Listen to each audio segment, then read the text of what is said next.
Hey everyone, welcome to episode 97 of the Ceres podcast. I'm your host Stelios and the founder and director of the World of Ceres. I'd like to take a moment to reflect on the delay in releasing this episode with Robert Furey from Florigo UK. We sat down to record this episode at the end of April, but with everything happening out there, it's just been pretty hard to find the time to actually sit down, focus and get this episode organised. I guess to be honest, I've just been juggling a lot of projects. We have all our core products which are doing really well. Everyone's been quite busy, but we've also been working on quite a few new projects. I guess it's easy to forget that we all have time constraints. There's only so much time in the day. But don't worry, we're reprioritising and reorganising our team, so you will see more articles, more podcasts, maybe some new products too. As ever, it's always go, go, go. Although it was a while ago, I did enjoy this podcast with Robert. I've known him a long time. And every time we meet, we have a lot to talk about. So this time, we're just recording it. Robert has also been very busy with Florigo, but even more so now that they've released a new frying range called Edge. To learn more about Florigo or Edge, visit florigo.co.uk, and to find out more about Edge ranges, visit edgeranges.co.uk.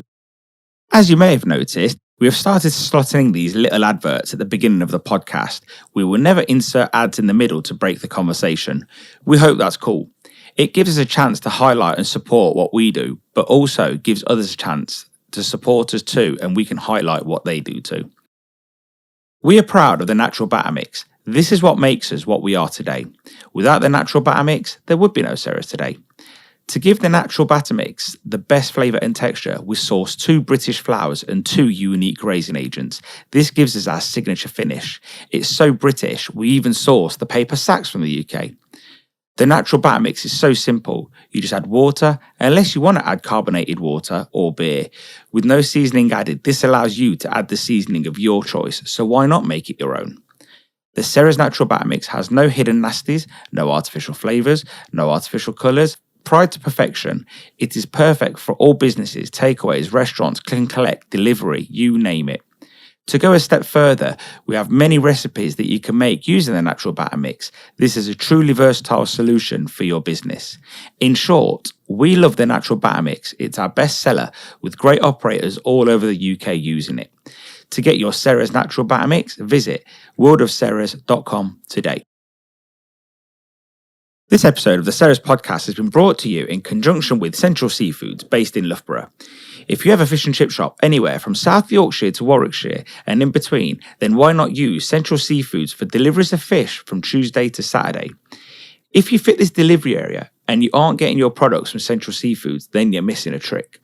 Central Seafoods aims to please. With customer service at the top of their priorities, you'll always get the best deal and product when ordering from them directly. That chip shop down the road, they're probably getting their fish from Central Seafoods too. And if they are, why shouldn't you? From fresh cod, fresh haddock, to frozen products such as sausages, pies, even sauces, Central Seafoods stock a variety of products to suit the needs of your fish and chip shop. You could gain more customers just by giving them a call. With years in the industry, loads of experience, they are more than happy to help you determine what products are right for your shop and at the best prices too. Why not give Central Seafoods a call on 01509 239 249 and see how they can help you today.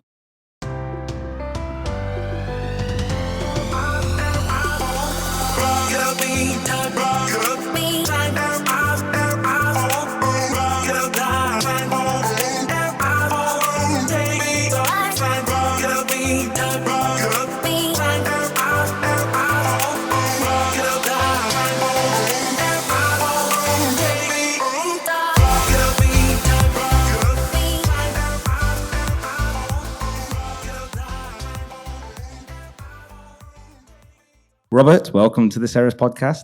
Stelios, thank you for having me. I'm only going to call you Robert the once. After that, it's Rob now. That's fair enough. Yeah. So for those that don't know you, you are Rob from Florigo UK. Is that what it is now? It's Florigo Limited, yes. Oh, sorry. Yes. Just in case anybody wants to do a company's house search.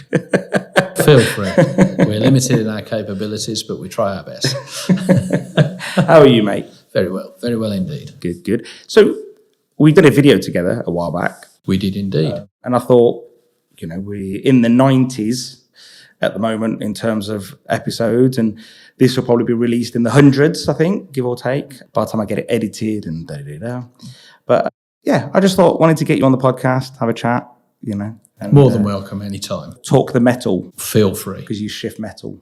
We do shift metal. Yeah. So many don't know you, I think. And obviously people that bought ranges off you know you, but it's a big industry.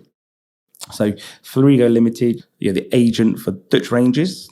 We're the UK distributor for Florigo ranges, and we cover Scotland, Wales and the wonderful England. Yeah, that is still the UK. No, we don't do Northern Ireland. Why is that? How does that ever Stevens have always done Northern Ireland. They do a good job, and the Dutch company are very pleased with how they've performed over the years. Is it a big market, Northern Ireland? Because I guess then they only get Northern Ireland. Do they get Southern Ireland? No, they've got Southern Ireland as well. Big market, would you say? Or it's a good sized market, yes. Yeah, because it's always I always see lots of different ranges over there. It doesn't seem like there's one in the UK. You see in the England, let's say, you see a majority of certain ranges sometimes, but in Belfast, I've seen a whole mix of things. Yes, there are, but most of them are made either here or in Holland. Yeah, to be fair. Yeah. So I was just saying to you earlier, actually, you've got a sort of different sense of humour. It's very sort of dry, but it's always funny and it's always at my expense. Couldn't possibly comment. It's always at my expense. So if you remember a few years ago, me and you were standing outside a car park. We met each other in Leeds. Do you remember? Yes, I can see you've just smiled, so you remember what you did. We'd gone for we just met each other by chance. I think. Yeah, and we all decided, we're all out here, so let's go for a curry, didn't we? Yes. So we're standing outside what was John George Alice's shop at the time, before he came to work for you, so it was a few years ago. You said to me, have you seen our new filtration? And I said, yeah, it's a bit loud, isn't it? I possibly, yes. Yeah, and do you want to finish what you said? You accused my filtration of being loud compared to yourself. And I'm not gonna lie, you did throw me. And everybody that was there to this day reminds me of that joke. Well, what can I say? Yeah, hurt my feelings. Massively hurt my feelings. And now look at you, the Fidel Castro look. Yes, that is right. Because is this why you're doing podcasts? No, I have a beard, and I'm wearing what colour is it? An army type cap. It's an army cap. Yes. Yeah. So I thought you were dressing up ready for the Duke's funeral. Stop it! Oh my God. Well, that'll be well behind us by the time this episode comes out. So tell us a little bit about the Florigo ranges, and tell us a little bit about what you guys do over here. Because I think a lot of people some may know, some may not. Well, Florigo ranges are manufactured in Holland, but the design and layout is carried out in the UK by us. We try and meet the needs of each individual customer or frying opportunity and make sure they have the best possible layout with the best possible equipment. So it's pretty bespoke. Totally bespoke. Totally in fact, bespoke. I think in the last 20 years, I can't think of a range that I've sold that's been exactly the same. I think a lot of people don't get, I met a lot of chefs doing this podcast, and I think they don't understand how bespoke, and I think they definitely don't understand the volumes that some of these frying ranges can knock out. No, fish and chips is it's an unusual product. You can get fish and chips anywhere. You can't get really good fish and chips anywhere. That takes passion of the individual to operate within their own theatre. And we try our best to design the best possible theatre to suit the needs of each individual chef or fryer. Yeah, it makes sense. But I just think, for a lot of people, they just see, if they've got I don't know, I've learned a little bit since lockdown, I've learned a little bit about Fry Masters, Pitco's and stuff like that, because, we brought out the pan cleaner and I've had to learn about those machines. Yeah. So I think they would just think, if I'm going to do one of those, I need one of those, but they just wouldn't have the volume, would they?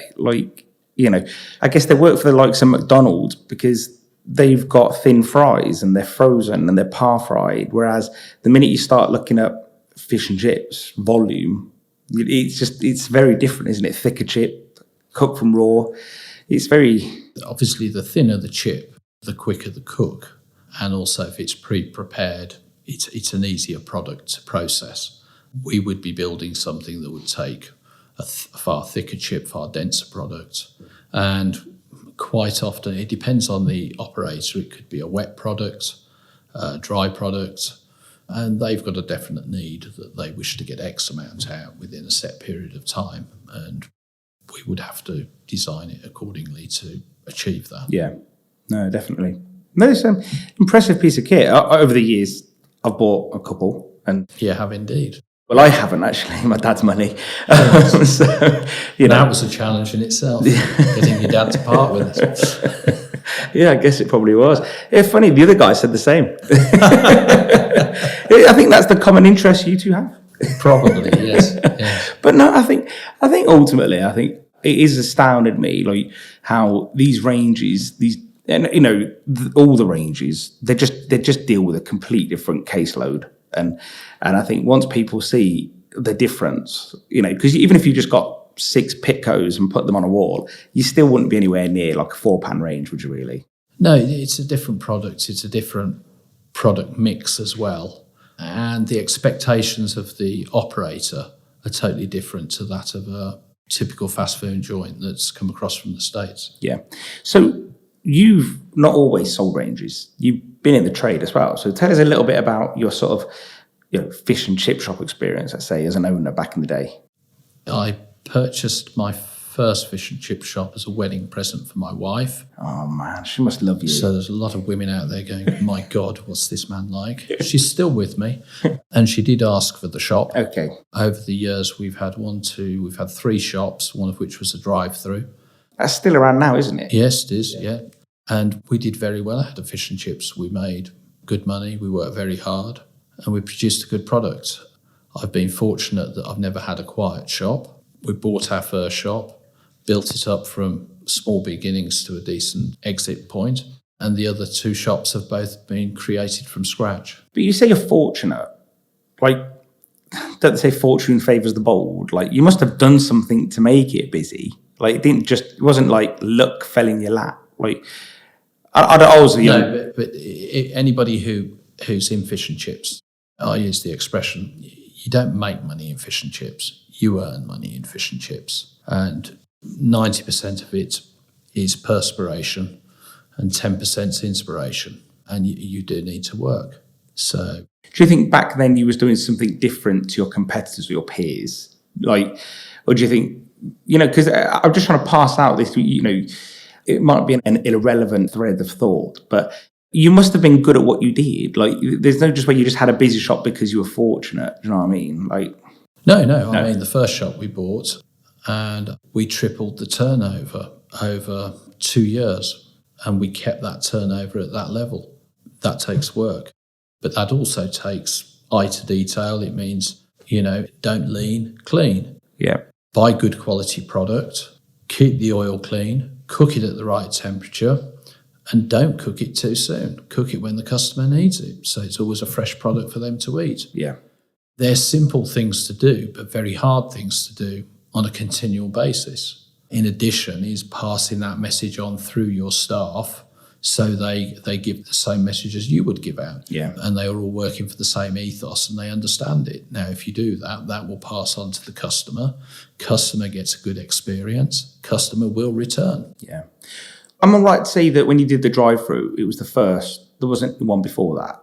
I think there were a couple who'd attempted it in the past, but it was the first one to have proper bump-out windows. We designed a till system with a loyalty card, which was on a par with supermarkets, and everything was designed having done huge research on American drive-thrus. So without focusing on the negative, what do you think you could have done better there? What went wrong? Was it just ahead of its time? Was it too much money spent? It's very easy to look back, and hindsight's a beautiful hindsight's a wonderful thing. What I would say is you learn more out of mistakes than you do out of success. Yeah. So there were a number of factors. The area wasn't quite right. Still isn't. I'm not going to comment on that. I'm saying I drove past there a few weeks ago. I did my windows up. Yeah.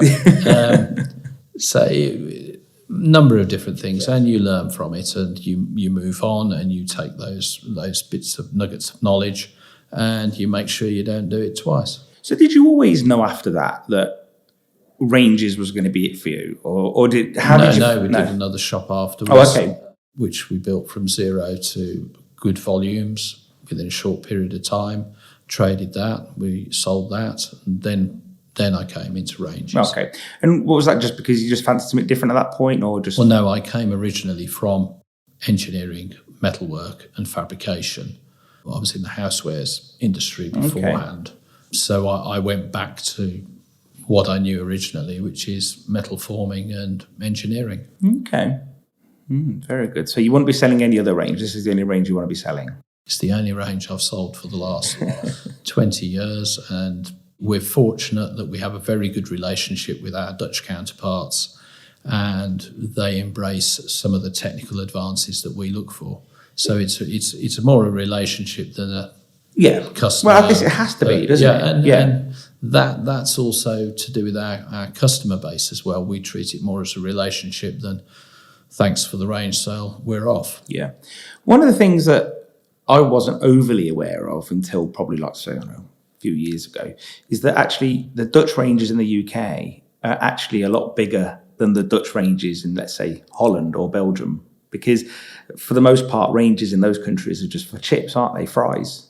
Ranges in Holland are still quite big in certain shops, so they do large ranges. Okay. The difference is the volume expected off the range per linear foot, or linear metre if you're in Europe. We expect in the UK to get far more out of per linear metre than the Dutch do. And I think that's partially because of A, cost of real estate, and B, the expectation of most fryers. Yeah. And I guess, but again, over there, it's probably round pans and snack pans mostly, isn't it? And even basket pans. But it's mostly chips and snack pans, isn't it? Chips, snack pans. There is an element of free frying, but it's not quite as prevalent as over here. But fish pans, I guess, no one's really installing them in Belgium and Holland and so on. Belgium and France take quite a few, but the mainstay is probably Ireland and the United Kingdom. Okay, fair enough. So if we sort of run up to today, COVID, how was that for you guys? Well, we operated all the way through. We kept our service engineers on, so anybody who was open could have service and backup. We have service contracts with a large volume of our customer base. It's our duty to make sure that we've got engineers available if they have an issue. Did you find a lot of people wanted that doing at that point then? Was it? When we had the first lockdown, there was a mix. Some people closed, some people stayed open. We took the policy that it's a food supply chain, and a food supply chain in any moments of stress should be kept open wherever possible. We actively contacted customers, even customers who were closed, so we could carry out servicing on their equipment so they didn't fall behind. And we were able to do that in a safe, COVID-safe environment. We did risk assessments, we carried out safety measures so that the engineers were kept safe. The very first onset, the shop had to be empty. We'd work on the range whilst no one was there. And obviously there were no overnights, so we had to travel to and from wherever the range was to service the range. But we kept going all the way through, supported our customer base, which is our duty. So I think the biggest thing before COVID would have been Brexit and how that was going to play out. And I know you're always a bit like, yeah, we'll do what we do when it gets here, and but was there any fallout after the whole, the Brexit day? Was there any fallout? There was any worries there, or anything we need to worry about moving forward? Because obviously a lot of all your product comes from Holland, which is Europe. So my philosophy was fairly relaxed about it because we sell all over the world. We're very fortunate to do large corporates that have global interests. So the world is a far smaller place than it was 50, 60 years ago. Europe is a part of that world, and we trade anywhere from Malaysia, Thailand, Turkey, Greece. We sell ranges all over the world. So the problem with Brexit was just understanding what the paperwork would be. And once you've mastered that, it's a pretty straightforward route of dealing with things. And has that sorted itself out now, would you think? Or is it still a bit tricky? I've had no problems with it that we haven't been able to overcome. Wow. We have put a fair bit of, I'm probably glossing over it slightly, but we've put a fair amount of work into it. Our paperworks, we buy all the ranges from the factory gate, X Works, and then it's our responsibility to ship in. But I've had a relationship with shipping companies for the last 20 odd years, and we got the paperwork sorted, and I've actually managed to pull a range out within 24 hours. So it's been Thursday, it's been in Holland, Friday, it's been in the shop. That's good. That's good. That's very good. Yeah. Oh, I just thought maybe it was going to be a bigger stink than that. I don't know. At the end of the day, we buy more products off Europe than we sell to Europe. And if you can remove the politics, most businessmen, whether Dutch, German, French, Belgian, English, Irish, we all want to trade. We'll find a way. Yeah. Well, I guess that's what business does. Yeah, it just cuts through that, cuts through all that noise. So, with COVID, what have you sort of seen, positives and negatives with fish and chip shops? Have you seen any differences? You've been out and about a bit more, especially this year. What are you seeing? Are you seeing positivity, negativity? Are you seeing, a bright future? What are your thoughts there? I think COVID has woken up and changed the way fish and chips should be served. I think the innovators and the people who adapt, change and conquer are doing so, and they're doing very well out of it. Those who are standing still will always find reasons as to why they're not performing as well as they were the year before. But it's a huge opportunity for the industry. And I think it's probably one of the most exciting times to be in fish and chips at this precise moment. I've seen a lot of investments, like not just ranges, obviously, because I know that's a big thing for you, but I've seen EPOS systems, signage, rebranding. EPOS systems are probably one of the biggest changes that you're going to have within the fish and chip shop over the next 5 years. And anybody who doesn't alter will die. At the moment, historically, people came into a shop, queued, placed the order and left. COVID has prohibited that because nobody wants to be standing next to somebody who might be infected. That's given rise to click and collect. I'm a huge advocate of click and collect. You can govern when the customer comes in. If you put an online app, it means the customer's made the order, the customer's paid the money. Interesting fact, any order made in the comfort of your own home, invariably you'll spend about 15% more because you're relaxed when you're placing that order. There's no time pressure. There's no girl looking across the counter at you wantonly. And there's no queue behind you waiting for you to make a mistake. Yeah. And if you speak to anybody who sells through click and collect, they will know that their orders are up at around 15%. Yeah. It's more relaxed. It's not as price sensitive. Then you come on to delivered food. That's even less price sensitive. Again, ordered in a relaxed environment. If you do not adapt and develop click and collect and delivery, you'll be left behind. I think even McDonald's, I read an article the other day, and I'm a big fan of McDonald's. Like, I really respect what they do. And aside from the products, I just think that they do a great job. And McDonald's figures are up because you've got people ordering off their phone, people ordering off the screens. And one of the things that they've noticed is that people, when they're given the time, you just mentioned, no one's staring at them, no one's behind them, the staff member's not giving you a funny look. People customize. So they'll go on the screen and they'll hit +1 on bacon, +2 on cheese, and they've made the burger their own. So when you think 40p here, 40p there, 60p there, well, that £2.30 burger has now become £3.20. What did it cost them? Nothing. Well, obviously the stock of the product, but that was it. And so you put that across thousands of pounds an hour, thousands. Their numbers have just gone through the roof.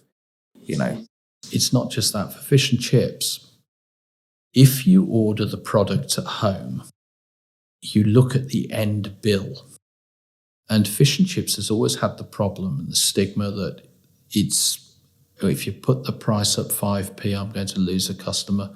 And the customer comes in, and they come into the shop, they look at the price of the chips, they look at the price of the fish, have you put this up? If they're ordering online, they treat it the same as they would treat a Chinese meal, an Indian meal, a pub meal, which is, what do we want as a family? Well, we'll have fish and chips over there, curry sauce, peas, etc., etc. And then they look at the bill at the end, and they feed the whole family, and that bill was X. Did it satisfy them? Yeah.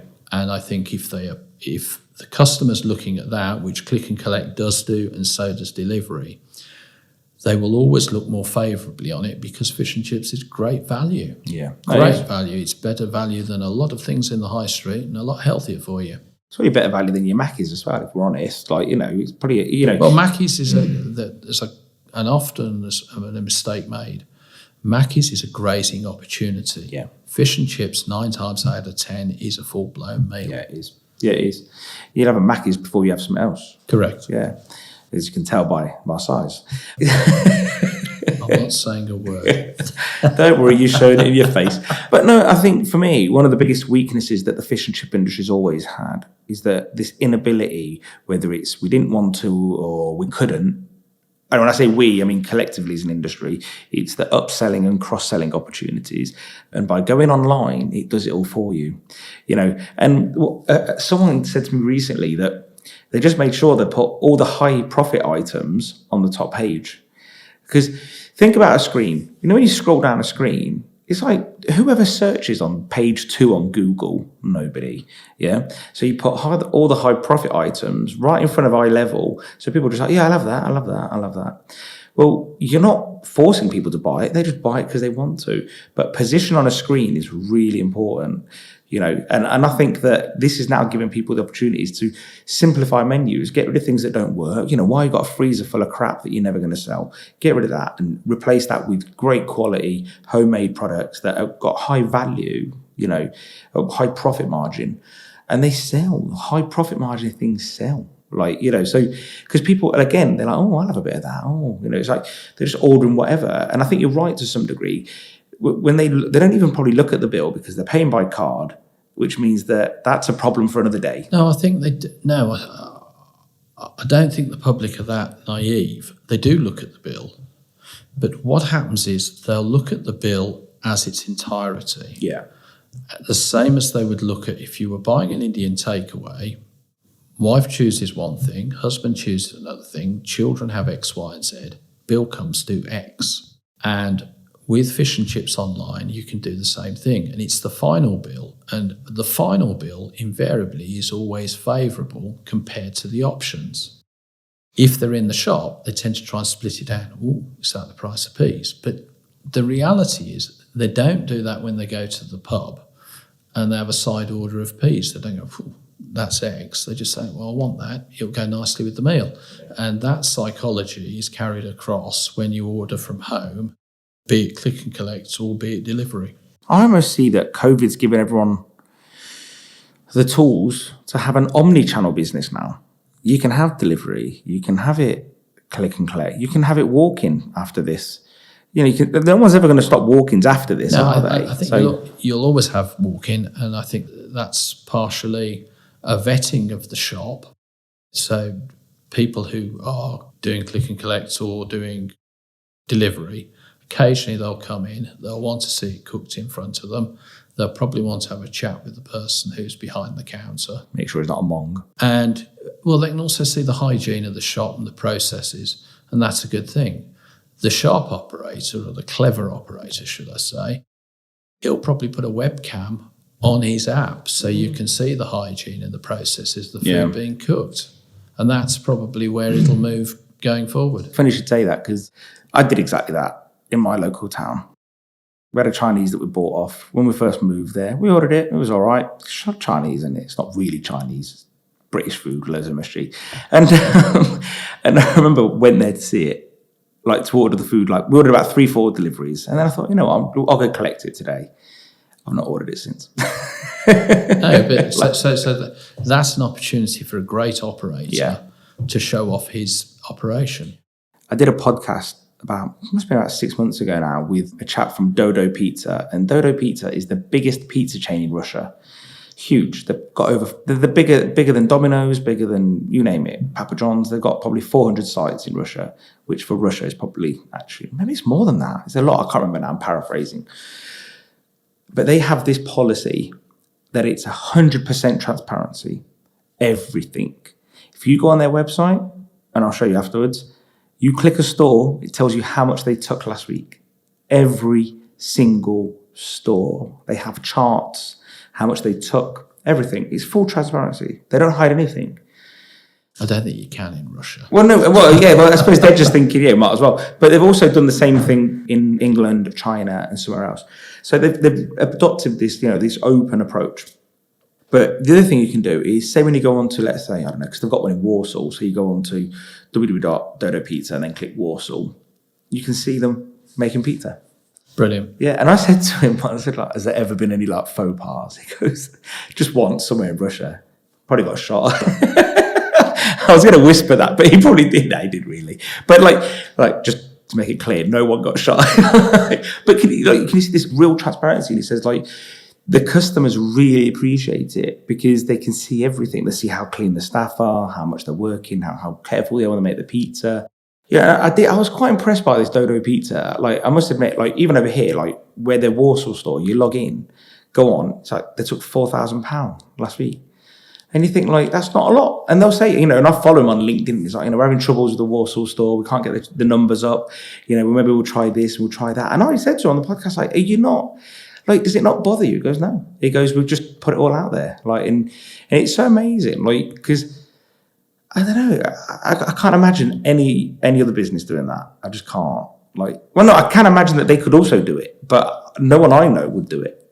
I don't know. I don't know whether you've got to do everything, but no. I think if I was to put a finger in the air looking forward over the next 10 years, I think where people are buying off a generic site, they will start to follow individual sites and have that individual site's app on their phone, and they'll become more discerning in their online purchase. Yeah. And I think that's where showing the store online, it comes in. And it's technologically possible now. Yeah. It's not a hard thing, is it? It used to be.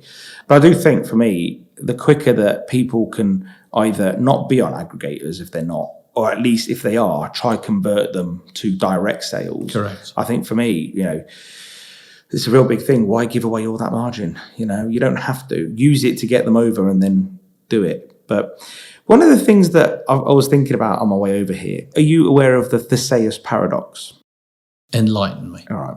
So it's a philosophical paradox, yeah? And basically, right, actually, here's something you will understand, yeah? Do you remember Only Fools and Horses? Yes, I do. Trigger's broom? Yes. Yeah, so that's the Theseus paradox, essentially. So if you change something, let's say Trigger's broom is two things, yeah? It's broom and it's brush. He said, I'm laughing now, but he said he had it for 30 years or something, didn't he? And he goes, I've only changed something 12 times and 30 times. Think of an old Preston and Thomas range for a moment, yeah? 40 years old. It's had that many parts changed on it. Is it still a Preston and Thomas? I would think it would be. It's harder to get Preston and Thomas parts nowadays, but in shape, it's a Preston and Thomas. Yeah, so the exterior is a Preston and Thomas. Yes. But if you've changed the cones, you've changed the pan, you've changed they've got no levers no more because they're not allowed, are they? Not to my knowledge, no. And so you've changed a lot of things. All you've got is the shell and the frame that is the same. See, I'd argue it's not a Preston and Thomas anymore. The perception, the myth is that it's a Preston Thomas. I don't know. I know this is a weird tangent. By the way, it's still a Preston and Thomas, which was in its day a fantastic range. Yeah, no, 40 years ago. Yeah, it was a long time ago. One of the things that this was leading me in this thought process is that a lot of people used to say that the biggest problem with Preston Thomas was the fact that it was competing with itself 30 years ago. And a lot of people thought that, oh, well, I don't need to change it because my old one's fine, With new ranges, you don't get that, because new ranges, you do get investment that have been put into it. You've got new R&D gone into it. You've got new pan technology. You've got filtration, which isn't new anymore, but newer filtration. So what is one of the main reasons you think that people are reluctant to spend money on capital equipment, frying ranges, things like that? Is it I don't think out of the movers and shakers within the business, in other words, the forward-thinking, growing operators, they're not afraid to spend the money on capital equipment. In fact, they positively embrace it. And you'll probably find really good ones change their equipment quite regularly. It's the people who bought a range and think it should outlast them. They've got a different approach. And invariably, that approach quite often is what stifles their business long term. But there's all different characters within the business. But those who are forward thinking, adapting and developing, they'll be looking for the latest technology, they're looking for the latest design, and they'll also be looking to lay the shop out for the trade today and tomorrow, not yesterday. Yeah, it's fairly true. Like, I was with Swan the other day, and I think his range is about 6, maybe 7 years old, not sure. It's around there. And because of the government's announced the super deduction, he's now looking for a new one, you know? Can I have his number? Of course, yeah. No, but like he was saying to me, like, you know, the shop's busier than what it was 7 years ago, essentially. And he was just thinking, you know what? The super deduction makes complete sense. And now, to many people listening to this, like 7 years old, he's turfing out of range. It's a baby. It's not bedded in. Yes, but we've just discussed, since COVID, click and collect, delivery have suddenly taken off. Now, the old guard would have said, fish and chips, it doesn't travel. I've got news. For 100 years, your customers have been taking it home themselves. Yeah. And I'm sure we could do a better job. Yeah. Now, one of the arguments I always had before, like, I remember people on the fish and chip groups, like, it doesn't travel. That was the common argument. I was like, what do customers do? Do they all eat it in the car? Like, and not to make jokes out about it, but that was my common, like, you know. And actually, like you say, we can do a better job because for the most part, we're taking it from shop to house, not shop to the off license to buy some chocolate and some beer and then go home. So, no, but not just that, the sheer excitement of delivering it or having it ready and taking into account that the product's not going to be eaten for another 20 minutes. Yeah. Do we put salt and vinegar on it? Or do we sell on our click and collect a bottle of vinegar, chip shop vinegar? You've got salt at home, but we then deliver the product free of any dressings. Oh, you just said something. So that it can then be dressed fresh when it arrives at the house. If I don't correct you right now, Mark Drummond will tell me off. He said chip shop vinegar. It's non-brewed condiment. You've got to be careful. I'll have training standards on to me. You don't know this. You know how many millions of people listen to this podcast, mate? Well, you know? I bow to Mark Drummond's better knowledge, but in principle, I know what you're saying. In principle, what I'm saying retail it.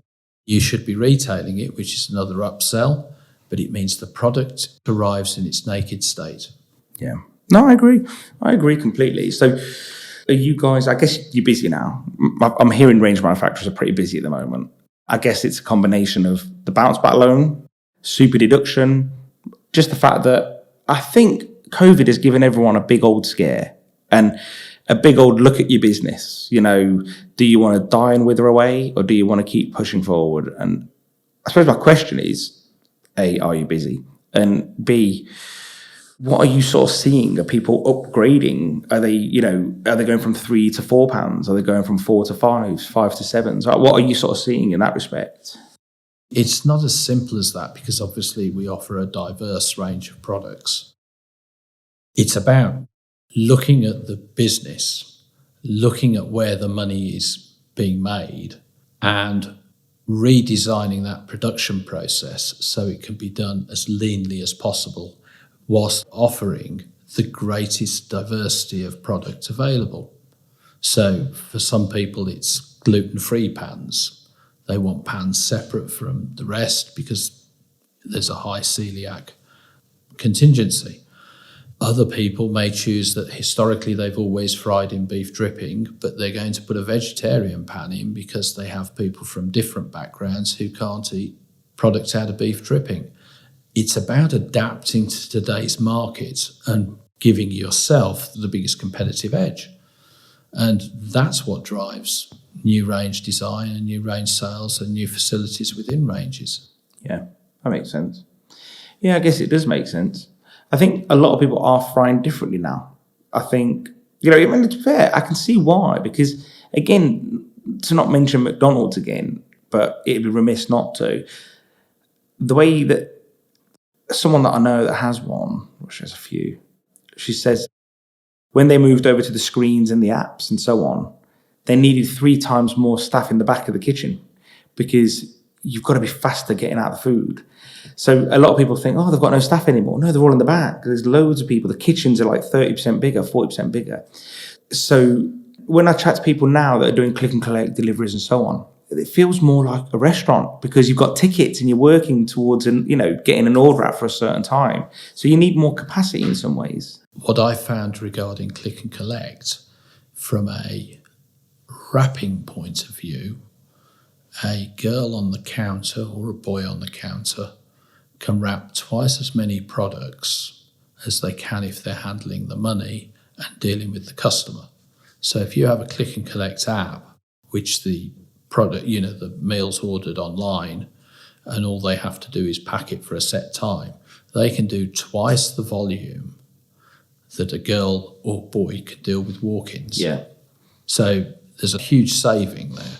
How you work it in the back of the kitchen, I personally would invest in screens as opposed to printers. And I would be looking for a traffic light system. Red when it comes in, it's loaded on. If your cook time of all your products is around 15 minutes, it's loaded on 20 minutes prior to the order. So it's cooked, landed, so that the packer can pack the 5 minutes prior to it being shipped out. Yeah, makes sense. But I think all of this technology is coming through now thick and fast. We also design and we sell shelves that are heated for the packed items, so you don't get mixed up regarding what's being packed for click and collect and delivery, and we can run it on a time zone system as well. So away from the range, then this is somewhere else. This would be in front of the range for when the girl or boy's packed it. It's then put up on the shelf, and 5 minute slots. That'll be everything for 5 to 5. And then by the time you finish 5 to 5, you're then working on 5 o'clock whilst 5 to 5 is being emptied. Yeah. That makes sense. I just think now's the time to invest. You should always continually invest in your business anyway. But I was telling you like an anecdote earlier when I was chatting. I was telling you about one of your, let's say, competitors years ago. He's retired now. No one will remember him. And he always begrudged the fact that he'd say, a lot of fish and chip shop owners drive around in flash cars, Beamers, Mercs, whatever. I guess they're Range Rovers now, but they're nice cars anyway. But he'd say, the minute you'd say, back then, God knows how many years ago, but it was, let's say, 40 grand for a 4-pan range back then. And he goes, they'd be like rinsing about it for ages, going on about it. And he just said to me, he goes, but yet they drive home in like an M5 or something. And he goes, so to invest in the thing that makes you the money to buy that car is almost like a dirty thing, but people are okay spending it on the car. And he always used to just say this is just ridiculous. Is that something that's still a thing? I find the ones that buy the range can buy the Bentayga afterwards instead of having to put up with the M5. So what you're saying is if I bought a Florigo right now, I could drive home in a Bentayga. Well, it goes back to what I said at the beginning of it. It takes a lot of graft. Yeah. I'm not good but at that. The reality is, if you invest in your business, it'll reap rewards for you. I think one of the things that I've always kept in mind is that I have a philosophy, and my philosophy is it's debottlenecking, So if someone rings me up and says, there's an issue, what's the issue? I can't serve enough customers on a certain day. Okay, what is it? Work backwards from that bottleneck. What's jamming your process? It is a manufacturing-led process, but very much so. Yeah, what is slowing us down? And a few friends of mine really discussed this at length. And one of the chaps that really, years ago, he's retired now, which he's done very well. He's just a bit older than me. And he had a very busy shop. And he said to me, he was never at the coalface. He'd never fry, never. And he'd just walk around on busy nights and just checking, where's the bottleneck? Who's slowing down who? Can we wrap faster? Okay, Well, we've got one person who should be serving right now running around and running about. So he'd bring someone else just do the running, So, it could be a young kid, like 15, 16 years old, and they get paid £4 an hour just to run around and bring boxes or bring salt and vinegars or bring whatever it is that those people really need. But then recently, a friend of mine, he used to work for McDonald's, and he said, like, before he starts a shift, a busy shift especially, everyone's got to roll. This person's on this counter, this person's there. And again, someone else feeding them everything they need, And then also someone feeding the frying range, with fish, with rice flour, with whatever it is that they need. And he said, because it's too valuable to walk off and go get something out the back. You need someone that's constantly doing it for you. And he said, that can increase so much more money, because how many people are in the back of the queue that you can't quite see, that are thinking, oh, God, 20 minutes. Well, I ain't got time for that in my life. More importantly, why are you only doing 2 and 3 slots every 5 minutes when you could be doing 5? Yeah. For me, I think it's all about opening those taps to full and not having a bottleneck. And when I have done a bit of consultancy in the past, and I don't do a lot of it because I really don't like it, I leave that for my good friend in Chattery, so I let Mark do it. And my focus is de-bottlenecking. I always look at what is holding up everybody. Now, obviously, in quiet shops, that's not the issue. The issue there is other things, But actually, it still is. Yeah, I guess it still because is. Yeah. Why is it a quiet shop? It might be a quiet shop because it takes them 20 minutes to cook something. Yeah, no, exactly. Yeah, I think every shop has its potential. Every shop, and I saw a shop recently that opened. And, a year ago, you would have walked past it. You would have drove past it. But because now it's basically just a cheap room for them to operate from. And they can do deliveries, click and collect. They can do everything out of there. If they want to work with aggregators, they can. It's at the back of a bloody car park. Yet they can still trade successfully out of it. And I think this is going to happen more and more. People are going to look at ugly duckling sites and think, well, I don't need it to look nice. I don't need it to be on a main parade anymore. I've got 4 vehicles out there, So I think this is going to change the game somewhat. It will change it short term, but I think as people become more discerning about their click and collect and their delivered options, that's where it comes back to. It'll still have to be a polished operation. Well, of course. No. I think everything needs to be a polished operation. Yeah. For me, it goes without saying. But I just think that, I think we need to be a bit more methodical about how we run these businesses, because everything has a payoff. So if you can shave 30 seconds off the packing, 30 seconds on this and 30 seconds on that, well, you've accumulated minutes. And from a customer point of view, that's pretty terrific. And I think this is where, again, McDonald's, this is where they've really nailed it. From the minute you order your product, you've probably got it within 200 seconds. And everything's in seconds because they can get a finer thing going. I know we're never going to get that far. And fish and chips does need a certain amount of time to cook also. Why can't we get that far? Well, maybe we can. If you take the British cycling team, it's lots of small alterations and improvements, which gives you an overall win. Yeah, exactly. So it can be done with the smallest operation to the largest operation. In fact, the smallest operation can change quicker. It's more dynamic. No, definitely.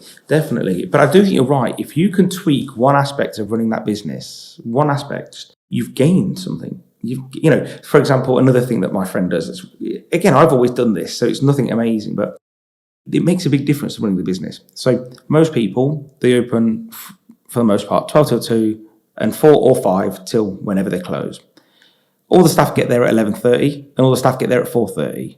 And he says, now this guy used to work for McDonald's, yeah?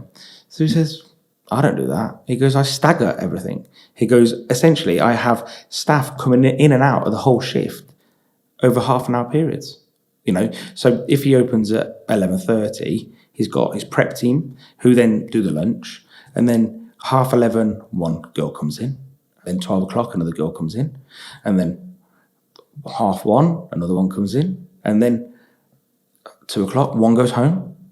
And he says, it moves perfectly. And then he says, for example, on a Friday when he's open all day, he only does 2 breaks legally, because the way he's planned out his shift, he only does 2 breaks throughout the whole day. But everyone else is there for no more than 5 hours. So when you look at his wage bill, it took a bit of time, effort, managing all that. But his wage bill is a lot less than most. So it's that efficiency. And McDonald's, and that's where he's got it from. Because with McDonald's, which is very clever, if you bend your neck a little bit in any McDonald's, you'll see a big screen. And the big screen is basically green and red.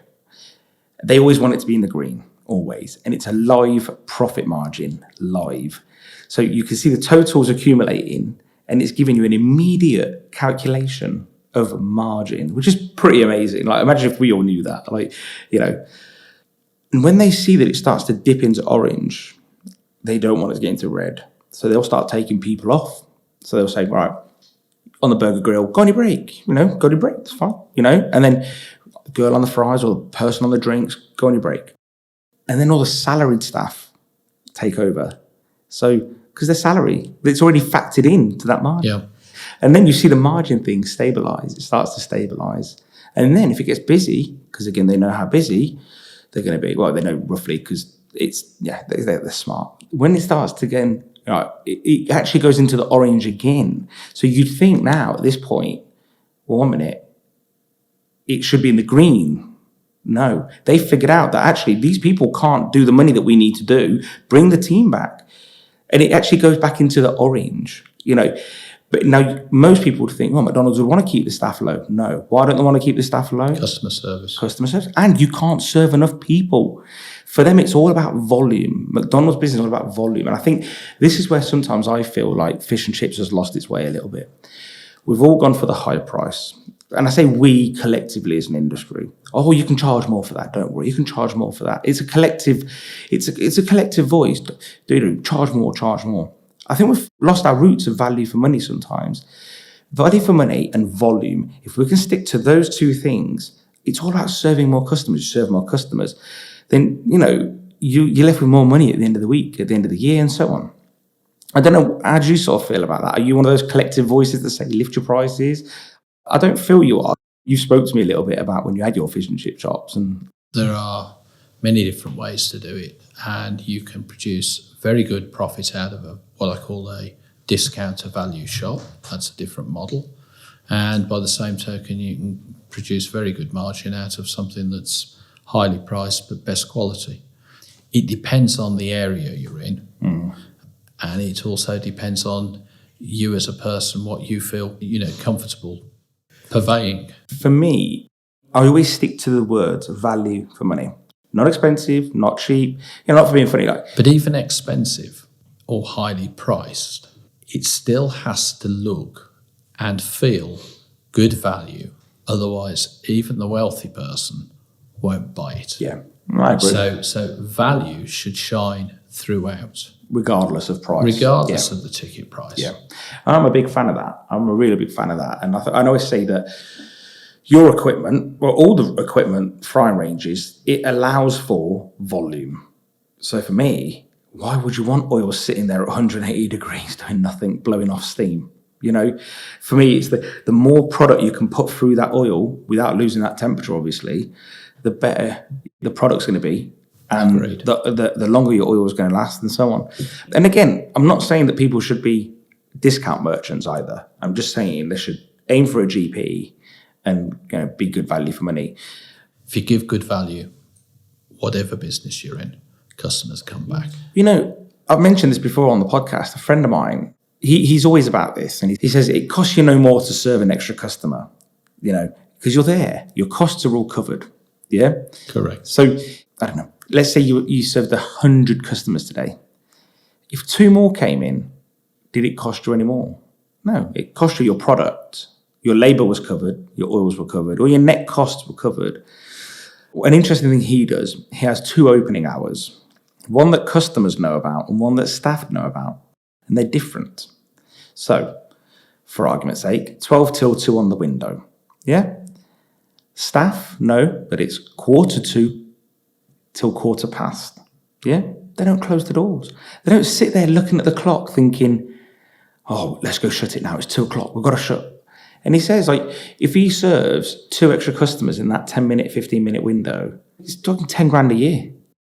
And you think, all because of the staff were already there. They're there working. Yep.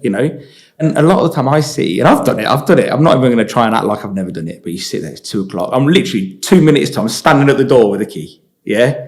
And I've made those mistakes. Yeah. So I just feel like if we embrace these ideas, it's all money. It's all about money. But on the flip side, I've seen shops that open all day, every day. And then those 2 hours, the oils are just breaking down. It's getting quieter and quieter. People spread out throughout the shift. So again, open when you're busy and close when you're quiet. And also keep those times consistent. Oh, yeah. So the customer knows. Oh, because 100%. lesser operators chop and change to suit themselves. Yeah. And they're not doing themselves any favours. Yeah, no, there's one shop that I know of, and he's fine-tuned it a bit too much, let's say. And on a Wednesday, he'll shut at 1:45. And on a Thursday, he'll shut at 2. But on a Friday, he'll stay open until 1:30. And customers get confused. I said this to him, like, have you ever just considered just opening until 2? Oh, but what about the 15 minutes that I'm dead? And I was like, yeah, I know I said, like, like, close when you're quiet, but maybe 15 minutes is a bit much, like, you know. So I think for me... As long as he doesn't close for lunch. No, he doesn't close for lunch. But hey, you know, will fish and chip shops become like the Chinese takeaways that close at lunchtimes? I don't know. There's some trends that are emerging where some people's lunchtime trade just isn't what it was. No, but it depends on where you are and what the state of the market is. I mean, if you've got a shop in London at the moment, lunchtime certainly isn't what it was because there are no office workers and there's no tourists. Yeah. I think a lot of people would argue that the likes of Greggs have decimated the lunchtime market. But I always think the likes of Greggs have always been around. Independent bakers and sandwich shops that all sell something for half the price of the fish and chip shop. They've always existed. I just wonder if, again, you know, do you need to be doing a hyper lunchtime product, 4-ounce fish, 6-ounce of chips with a side of peas and a drink, you know? It comes back to building a menu that suits the customer base. And if you are trying to sell somebody a full-blown meal halfway through the day, unless they're going home to sleep it off, they're not going to buy it. Yeah. So if you do a light bite or what I call a grazing opportunity, that can be done quite easily for the same price as a Big Mac and fries, for argument's sake, and you're still making good money. Yeah. And the calories are down, which means it's a healthier option. But it's a nice meal, it's a snack, as opposed to a full-blown banquet. Yeah. No, definitely. So what is the newest development in the fry and range technology? What are we going to see in the next few years, would you say? I can't tell you that. Because then I'd have loads of people saying, I want that. They don't understand it takes a certain amount of R&D and also testing. So we're constantly evolving and we have lots of new things that will be coming out. One thing, if we look at over the last 30 years, Dutch range has been over for that long, 30 years, would you say? Longer. Oh, is it longer? Let's just look at the last 30 years. One of the negatives about Dutch fry and range is their very easy, lazy argument is that the pans go. Yeah. That technology has got better over the years. And I think the common mistake is Dutch ranges have always been at the forefront of technology, forefront of innovation. We were the first people to bring out filtration. We were the first people to bring out high efficiency pans without cumbersome heat exchangers running through the middle. We were the first people to bring out halo lighting, which lights the pan. Common sense, really, when you think you've got to work there. We're the first people to bring out active triple filtration. So we're constantly innovating. And when you are at the cutting edge of innovation and you go into a new technology, at the beginning, there tends to be, or can be, problems that we find once it's been used heavily for a long period of time. And I would say we're certainly from a pan technology point of view, we at Florigo have spent an awful lot of money on it. We make the pan out of a different material. There's a special type of weld that allows for expansion and contraction.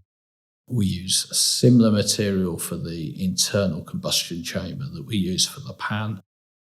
We use a material which is heat resistant up to 1150 degrees C, because most people, whilst they're worried about being at 180 degrees to 190 degrees if they're frying in dripping or something, the inside of the combustion chamber will be about 700 degrees. And it's educating people on how to use those pans properly. and also making sure those pans are fit for purpose so that they have the right sort of thing. But the technology that's gone into them, yes, it's a more expensive piece of kit than Whatever. 5 square pieces of metal that have been welded together and we've put a ring burner underneath it. The technology is far greater. It gives you better recovery.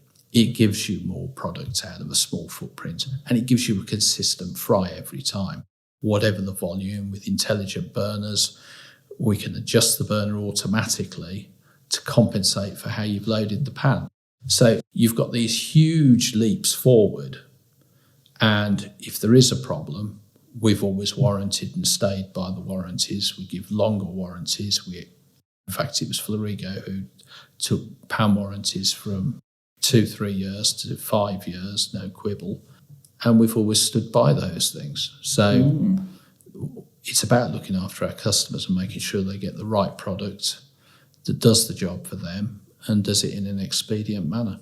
Yeah, I've always wondered, I've always said, that the Dutch ranges have always took a bit of stick, as in verbally from people. Oh, don't get one of them because of fill the gap. Oh, don't get one of them because of fill the gap. But actually, the people that I know that have one are just really, really, they wouldn't do anything else. They wouldn't look at anything else. Yeah, but people are afraid of change. But the ones that move forward and conquer are the ones who embrace change, harness it, and use it to the best of their advantage. Yeah. And that's why if you look at majority of the high volume shops, they'll have a range probably made from the European continent. Yeah. Why is it that electric ranges have never really took off in the UK? Is that because electric costs more than gas? For the same reason that we're sitting here in 2021 and Tesla's probably the only electric car you see plodding around for most of the time. And if you're as old as I am, that's old. Milk floats were electric. Yeah. But we haven't embraced that technology. I just think there is benefits to electric. For example... Well, we do electric. We do a great deal of electric ranges in Holland and across Europe. And I've got some very happy customers with electric ranges in the UK. Historically, electricity per unit was far more expensive than gas. That will change over the coming years. What sort of time frame? Because I've been saying for ages that's going to change, and I feel like I've been harping on about it for that long that I've probably, it's almost a bit like Nostradamus, saying that something's going to happen. Well, it comes down to the energy companies and what's cheap. So if you look at the States, they were all going into electric, and the end of oil was coming, and then they discovered shale gas, which suddenly changed the game overnight. If you speak to somebody who's trying to sell a biomass boiler 10 years ago, who's having a field day, then the price of oil drops and he's crying. So it's governed very much by what government policy is and also what's cheap at the time. I think what I like about electric, gas is what we know anyway, but what I like about electric, I feel like you're not burning a whole vessel. Not burning is the wrong word. You're not putting energy through a whole vessel of metal, through the metal. This way it's in the metal, it's inside. You're just heating the oil. And I quite like that. And would you say that gives you better recovery or the same recovery? Or does it all even out? No, by running the elements through the oil, you're getting 100% efficiency on heat exchange because you're not losing any through the metals, thermal mass of the product. However, the downside is you've got elements within the pan, so it's harder to clean. Well, I can sort that out. On a daily basis. It's a different fry system. Most of the time it's governed by availability of gas, and it's also governed by extraction, because obviously the flue off an electric range hasn't any noxious fumes in it. So as long as you get rid of smell and grease, you can pump it out anywhere, really. Oh, really? It's safe. Where gas, you could kill somebody if you pump it out at the wrong spot. Oh, I didn't know that. So hence why they end up so high. That's not just for getting rid of the smell. So that's it's a noxious fume. If it's coming off a gas burner, that has to be vented in a proper manner. I did not know that. That's why we've got gas-safe engineers. Yeah, that's right. You know, a few years ago, I don't know if you ever know this, wasn't you, but we bought a frying range and they put the impeller on the wrong way. Brilliant. Yeah, that felt like there was an earthquake. Honestly, we didn't know what it was. We didn't know well, we did afterwards, but you were working and the whole range shook. So we genuinely thought that there was an earthquake. So, yeah, we called the manufacturer out and they come and had a look and, yeah, the impeller was on the wrong way. So, but look, stuff like that happens. Like whatever you say, like, you know, not every range install goes in, regardless of what brand it is, and it's perfect. You don't get me wrong, you aim for perfection, don't you? Like we do. Yeah, everyone aims for perfection. But what I'm getting at is that, and I think what I'd like to say is, like, you know, we've had problems with every range on the market. You know, and when I say problems, teething problems, you know, but they get sorted. And that's why there's a service division and so on. You know, do you aim for perfection? Of course you do. Do you want to leave every job and you walk out of there and you never hear from that customer again from a service point of view? Of course you do, you know, but we live in a real world, don't we? And you can't always, you know, do that. Well, I always say you judge the company by how they handle it when it goes wrong. It's a fair point. And that's when you find out whether you got into bed with a good company or a bad company. I guess you don't know until then, do you? No. I mean, every company, I would imagine, sets out to give the best possible service, give the best possible, you know, value for what they've done. Occasionally, something might go wrong, and it's how quickly and efficiently you deal with that. I just think the snake oil salesmen get found out pretty fast with whatever they're selling, in my view. Within fish and chips, you can't be that type of salesman because it's a very close-knit community. Yeah, 100%. If something goes wrong pretty fast, you know, it's going to be said, like, you know. But it's interesting. What are your thoughts on induction? Regarding? I don't know, like, is that a thing? Are we going to see that? Because I know we started seeing it in smaller fryers, you know, your little dinky ones, like Buffaloes. I always thought, so my mate said, actually, your trainer, not Raf, Nick, my good friend, he was telling me about an induction fryer, just a little one, like a Buffalo. I thought he meant like it had a glass bottom, like, you know, the induction. No. So he's making fun of me saying that I should have known that, but how would I have known? So what is the term? What does induction mean? Is it the way the electric circuits are in it or something? What am I missing about that technology? Is it magnets? What? I think if you look at induction within a normal hob system, yes, you're probably looking at the magnet side. There is development within induction for powering ranges. You'll have to wait and see. Oh, okay, so wait and see. But we are looking at that. Oh, okay. So, I mean, I'm just intrigued. Again, like, there's no other alternative fuels or anything like that. Again, just thinking out loud, like, you know, with cars, they're now testing hydrogen. Like, I guess that doesn't work with powering ranges. Well, you get a lot of water on the floor, wouldn't you? You need a hose pipe somewhere, like a hose, wouldn't you? Like, no. I think, irrespective of the company, all range manufacturers will respond to what's available on the grid, power-wise. Yeah. And our job is to make sure that we're as up-to-date as possible and we get the best amount of power conversion out of that source so you, the fryer, can fry the product you're looking to fry. So if someone was in a site where there was no mains, let's say, would you recommend electric over Calagas or Calagas over electric? It's not cut and dried. Because if it's a massive place and there's loads of room, and for example, I had somebody, they were quoted 120,000 to run 3-phase to their site. Okay.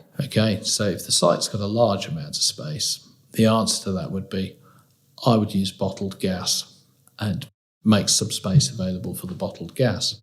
If there's no available space for bottled gas, then bottled gas is not an option. So then you pay that. And you'd need an awful lot of solar panels to power the thing. So then you make a decision on, is that site worth it? Yeah.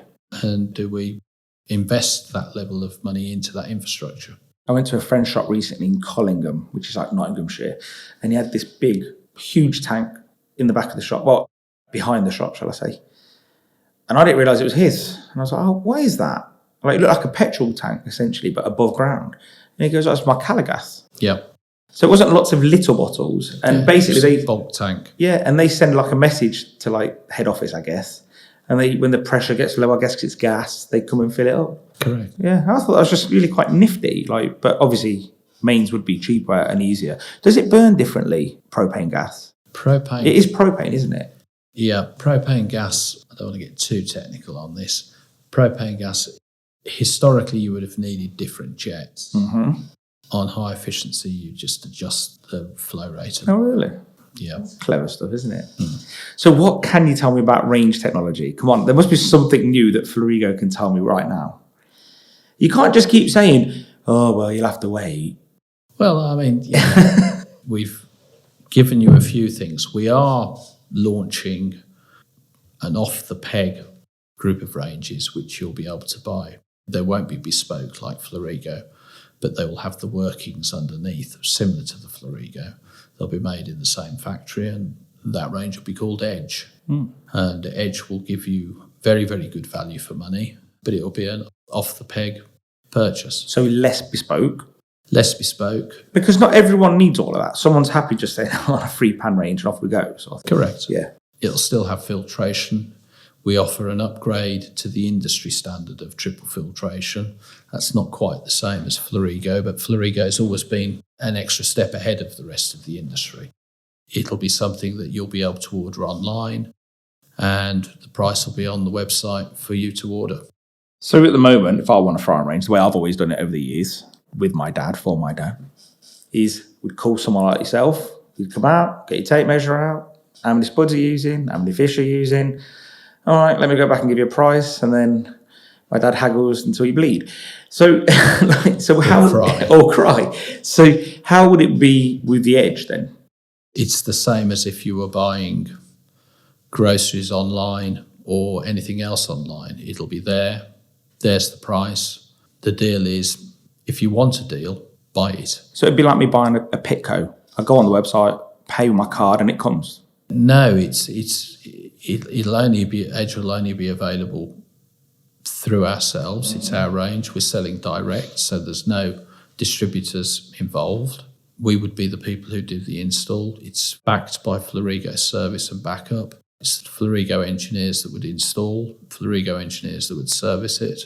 But when purchasing it, you would purchase it the same way as you buy anything off Amazon or anywhere else online.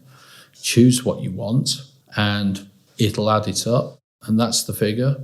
Place the order, and then we'll send someone out for a site survey to make sure that you can fit it into the shop that you're looking for. Yeah.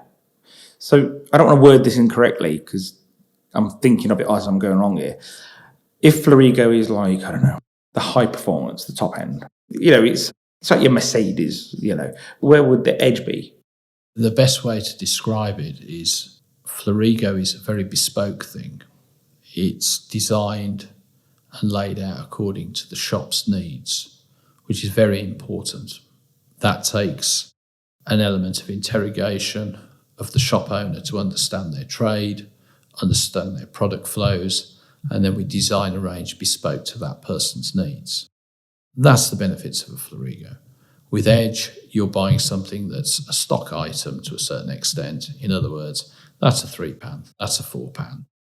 Which would you prefer? And place the order. So it's actually more akin to a traditional English range offer from the factor, because you mentioned earlier someone would come out with a tape measure, but they'd invariably say, how many pans would you like? Oh. And we're giving the option for people to choose that online and purchase it and move forward. In the smaller shops, high volume of shops, 2 pans and a chip box. Well, we can do that. There's the size. How long do you want the counter? Job done. And it gives the smaller shops or the shops with a smaller budget the opportunity to have the benefits of Florigo technology, but without paying the bespoke price. That makes sense. I find it intriguing, though, just to go online and just order a range. And to have the price stuck out there for everyone to see. Competitors. I guess in some ways it exposes you somewhat. Yeah. But we're happy with the value that we offer. And I think anybody who logs on to edgeranges.co.uk will find there's quite a bit of value there. Just a little plug there, wasn't it? That's a little plug. Would you like me to repeat it? Did you miss it? That's Edge Ranges. Oh, God. So one thing, I don't know, we're talking a little about debottlenecking. One thing that's always intrigued me somewhat is island ranges can put out some volume. But there's one range one format of a range that I feel is just completely underdone or underutilized. That's the wall range. Because I feel like you can get a lot of value out of a wall range, a lot of throughput. Now, am I alone there? Now, I know you're a salesman, but you can sell any of your ranges, whether it's wall range, counter range, island range, L range. You can do all that. But just talk about that format for a second, the wall range. Why do people fall out of love with it, do you think? I don't think they do fall out of love with it. I don't think they're offered it enough. Okay. And I think that comes down to the lack of understanding by the salesman. When you sell a range, or you're advising somebody on the choice of range they should make, you need to understand the shape of the shop, the volumes that are coming through, the pinch points, in other words, the certain points where volumes are stretched and we need to get high volume in a short space of time. But the other side of it is the long amounts of time where it's ticking over. If you put a wall range in, it gives you the opportunity for one person to serve and fry on quiet times, which keeps costs down. But because you've put a counter, not dissimilar to an island range, across the shop, when you're busy, you can put 3 or 4 people on that to pack. Yeah. So it gives you great flexibility. Now, the downside of it is, if you're a messy operator, that's me, the customer's going to see you splash it all over the shop. I don't see that as a negative. Well, it's not positive, but it's a neutral. If you clean as you go, yeah, it's fine. But if you're a sloppy operator, they're going to see that. Yeah, okay. I like it. And the reason I like a wall range is its provenance, its honesty, it's being cooked in front of you. Now, there's a huge shift from cooking, which we did years ago, which you'd fill the hot box, to cooking to order. If you want the customer to have the best possible product, you want to cook it when they order it. And to be fair, most things within a fish shop take around 5-6 minutes to cook. And if you're organised enough, you can cook to demand.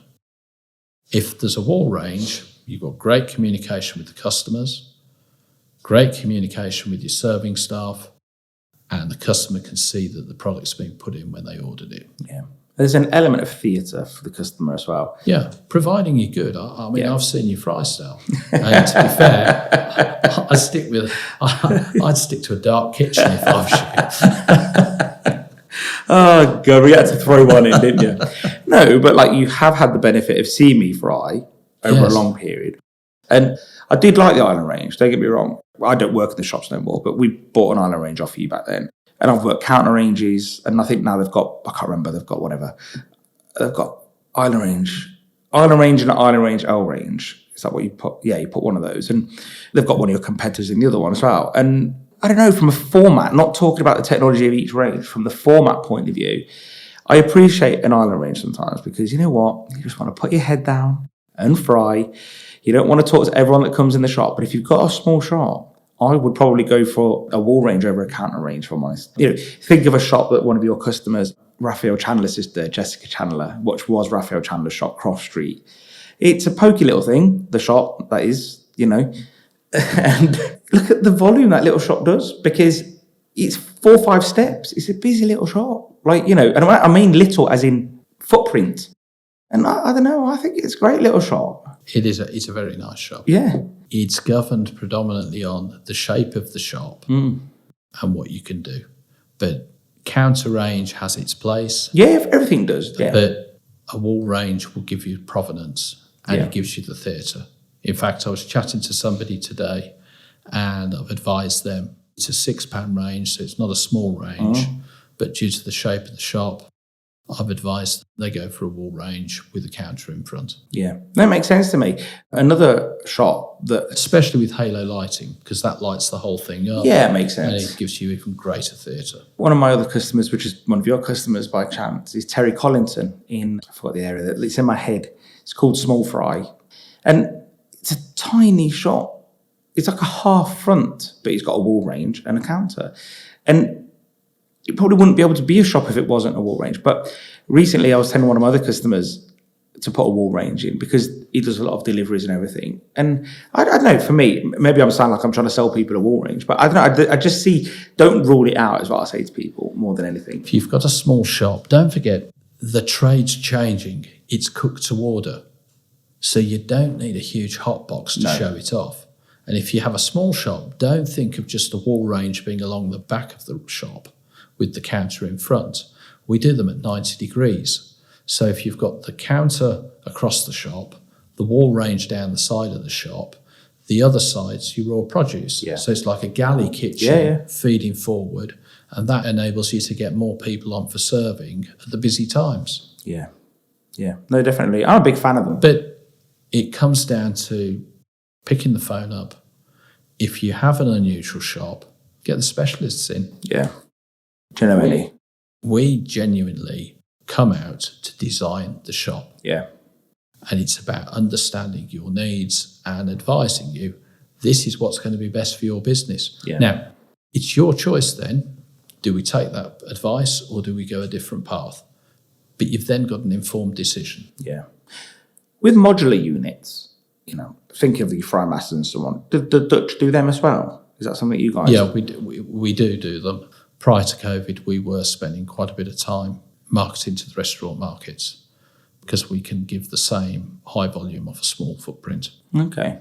And it is something that as soon as the restaurant trade gets back towards where it's supposed to be going, we will be marketing into those areas. I think it's just interesting, the modular units, because I guess what I'm trying to think, like, would you ever have a fish and chip shop that does a significant amount of money with modular units, even if they were the Dutch ones? Like, only if you like cleaning. Okay, because there's a lot because of cleaning. The oil is slipping down between each gap, modular unit, and the whole lot needs to be pulled out and mopped. Okay, fair enough. Whereas I'd rather have one sheet of stainless steel with everything welded in. Yeah, I'm just thinking of more so like, say, for argument's sake, let's throw a figure out there. Say a shop took 10 grand a week, yeah?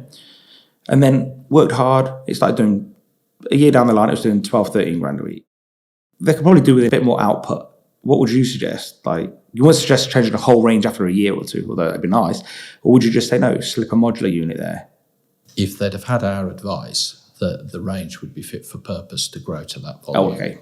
Yeah. That's the plus side of having a proper adult conversation.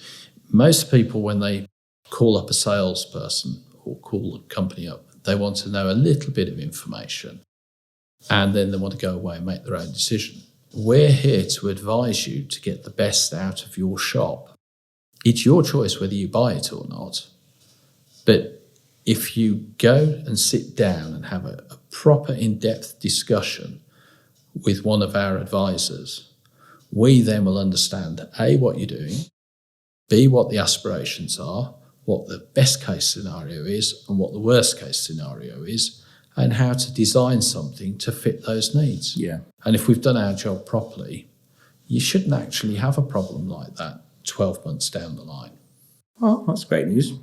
That's great news. No, it makes sense. No, we've always bought ranges to have that overcapacity. Anything can happen. You could have a range failure, pan failure. You could have an extra busy shift, do a big order. It could be anything. So yeah, you always want extra pans. I don't think I'd ever buy a pan because I don't think I'd ever buy a range, shall I say, that has been suiting me for the last 5 years. Like, you know, again, if I've outgrown that, I want to be thinking move forward. Yeah, exactly. Again, debottlenecking. Yeah, you know, definitely.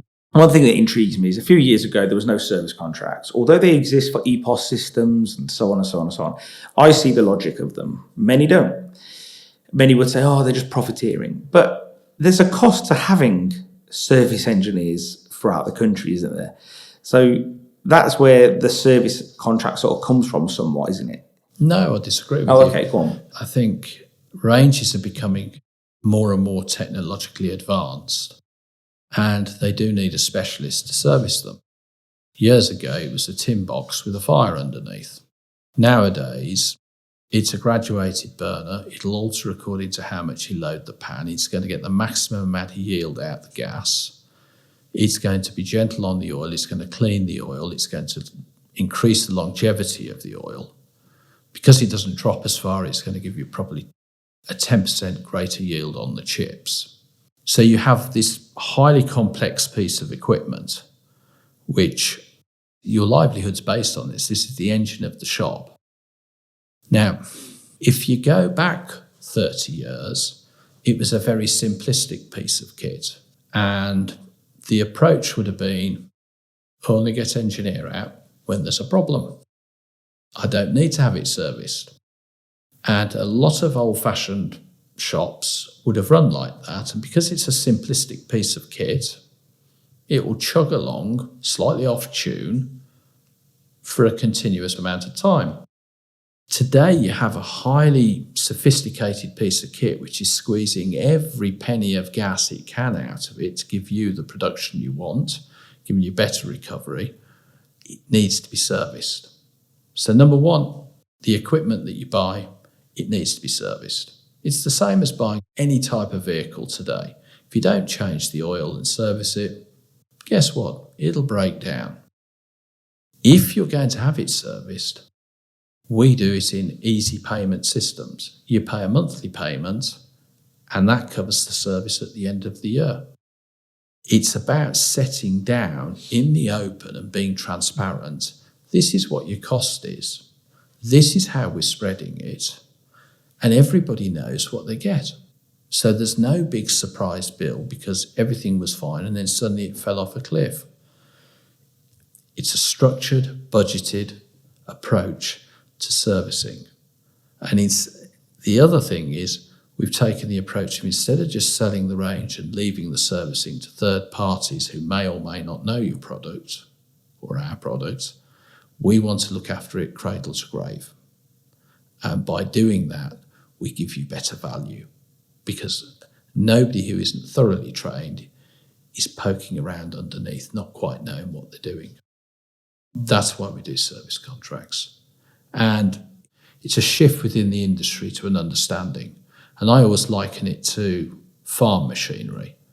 If you bought a tractor 30, 40 years ago, the farmer would have a back wheel on it with probably 5 nuts out of 7 on the studs. You buy the latest John Deere tractor today, it's going to cost you £100,000. It's got sat-nav so you don't spray too much seed on the ground and don't do it twice. That piece of kit it travels at 40 odd miles an hour. You have to have that service nowadays. Yeah. And the reason is it's a far more complex and effective piece of kit than the old tractor was 30, 40 years ago. Yeah. And it's the same thing with the range. If you go back to your old ranges of years ago, it was a thermostat on or off, bit of fire underneath a square pan. Very simple. Range today is totally different. Yeah. No, it's true. It's true. And they're not cheap. Doesn't matter whether you're buying my range or anybody else's. It's an expensive investment. Why wouldn't you maintain it? Yeah, that's a no-brainer. You know, if you buy the BMW, you buy the service package. Yeah. One of my customers recently, and it proves the point to some degree, one of my customers recently changed over from a used old range. It was British, but it was old, so I don't know what it was. And I don't want to throw anybody in the bus either, but they put in a 3-year-old used Dutch range. And he texts me and he goes, it's freezing in the shop. Yeah. And I was like, what do you mean? He goes, it's freezing. And I was like, what do you mean it's freezing? I knew what he meant once he'd said it. But and I said, oh, well, it's got to be your new range. And he goes, well, why would it make a difference? And I said to him, well, go touch the ducting, because his pipe still ran through the shop. Then he touched it and it was cool. And I think that's what you guys all mean by high efficiency, don't you? You can't dry the T-tails on the duct anymore. No. Because that duct was money going up the flue. Nowadays, it'll be cool. Yeah. I'm a bit concerned he was cold. He wasn't working hard enough. He may disagree. But no, I think so. I think it is an interesting observation, because that's something that we saw when we moved over to Dutch ranges back then. So it's just an interesting observation, really. One thing that I'm very passionate about at the moment, and it's probably a bit of a Ceres plug, is the pan cleaner. And I've spoken to you about it, and I've spoken to other range manufacturers about it. And I think there's not enough emphasis on cleaning out those vessels. And I'm not just saying it because I own the company. That's one reason. The main reason is that people spend all this money on these lovely ranges, regardless of where they are from. It's a lot of money to somebody, regardless of what range it is. and they leave them for years and years and years without cleaning them. And let me help you on this. Go on. The ranges that have the least amount of problems are in shops that have the best housekeeping processes and are implemented. If that range is looked after, kept clean and treated well, it will last a lot longer and they'll get more value out of it. Whether it's cleaning the pan, changing the filters. The air filters. Surprisingly, guess what? You need to change them. Yeah. Look after the range will look after you. I agree. And recently we did a demonstration to a customer and we did a pan clean to show him. And up to this point, which is 2-3 weeks, he's massively impressed with the results because it cleared a lot of debris from the little pokey probes. Yeah.